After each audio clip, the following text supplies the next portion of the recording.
Break के बाद एक बार फिर से आपका स्वागत है। जब विधानसभा चुनाव के लिए तमाम सियासी दल ताल ठोक रहे हो तो भला वो दल कैसे पीछे रह सकता है जिसने लोकसभा चुनाव में कामयाबी के झंडे गाड़ दिए। हरियाणा में जिस बीजेपी को सत्ता तक पहुंचने की बैसाखी कहा जाता था, सत्ता का दही जमाने का जामन कहा जाता था, वही बीजेपी अब अकेले दम पर सत्ता हथियाने का दम भर रही है। लेकिन कहावत है, जब दौलत आती है तो अपने साथ मुसीबत भी ले आती है। ये कहावत आम जिंदगी में है तो राजनीति में कहावत है। जब वोट आती है तो पार्टी में बगावत भी आ जाती है, सत्ता पाने की चाहत भी बढ़ जाती है।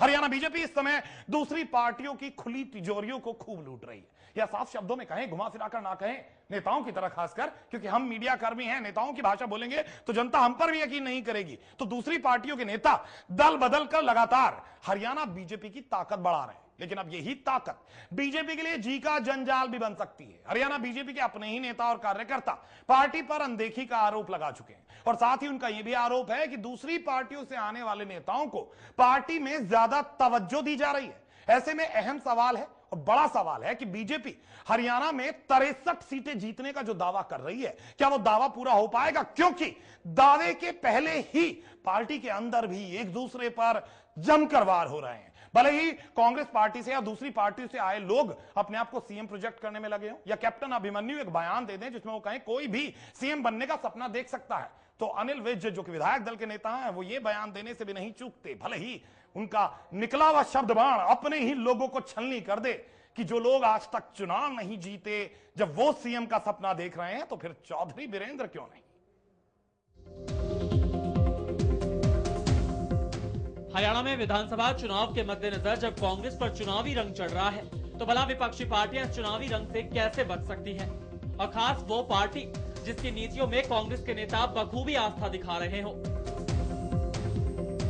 हरियाणा की राजनीति में भले ही बीजेपी को सत्ता का दही जमाने वाला जामन कहा जाता रहा हो, लेकिन अब बीजेपी हरियाणा की राजनीति में एक नया इतिहास लिखने को बेकरार नजर आ रही है। 16वीं लोकसभा चुनाव के दौरान हरियाणा में ऐतिहासिक प्लस करिश्माई जीत हासिल करने वाली बीजेपी के हौसले इतने बुलंद हैं कि जो बीजेपी कभी प्रदेश में विधानसभा चुनाव के दौरान दहाई का आंकड़ा छूने को तरसती थी, वही बीजेपी अब दहाई का आंकड़ा हासिल कर सत्ता का सिंहासन अपने नाम करना चाहती है। बीजेपी के प्रदेशाध्यक्ष रामविलास शर्मा समेत पार्टी के कई वरिष्ठ नेता और दिग्गज नेता प्रदेश की 63 विधानसभा सीटों पर जीत का दावा कर चुके हैं। भाजपा से गठबंधन को लेकर भले ही अभी कोई फैसला न आया हो, लेकिन बीजेपी नेता अब प्रदेश की सभी 90 सीटों पर चुनाव लड़ने का ऐलान भी कर रहे हैं।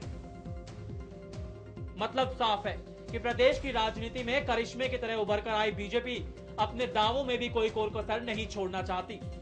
लेकिन क्या हरियाणा बीजेपी के दावे उसे सत्ता के शिखर तक पहुंचा पाएंगे? ये सवाल हम इसलिए उठा रहे हैं क्योंकि हरियाणा बीजेपी का बढ़ता कुनबा भी उसके लिए परेशानी का सबब बनता जा रहा है, जिसके नतीजे पार्टी नेताओं और कार्यकर्ताओं में असंतोष के रूप में सामने आ रहे हैं। Bureau report, MH1 news. जब कांग्रेस और बीजेपी जीत का दावा कर रही हो तो हरियाणा की मुख्य विपक्षी पार्टी कहने वाली खुद को इनेलो वादों और दावों की राजनीति में कैसे पीछे रह सकती है? इनेलो भी हरियाणा की 90 विधानसभा सीटों में से 65 सीटें जीतने का दावा ठोक रही है। लेकिन क्या ये जीत का दावा पूरा हो पाएगा? हरियाणा कांग्रेस की तरह इनेलो का भी कुनबा बिखरने लगा है जब से टिकटों का ऐलान हुआ। इनेलो के कई वरिष्ठ नेता और मौजूदा विधायक टिकट न मिलने से नाराज होकर पार्टी को अलविदा कह चुके हैं, तो वहीं हाईकमान ने भी टिकट बंटवारे को लेकर तल्ख तेवर अपनाए हुए हैं। तो ऐसे में क्या हाईकमान और नेताओं के बीच टकराव का खामियाजा पार्टी को चुनाव में उठाना पड़ेगा? क्या कार्यकर्ताओं में आपस में एकता नहीं हो पाएगी? लेकिन इन तमाम चीजों के बीच भी, इन तमाम चीजों के होने के बावजूद भी इनेलो दावा ठोक रही है कि अब की बार तो उन्हीं की सरकार बनेगी।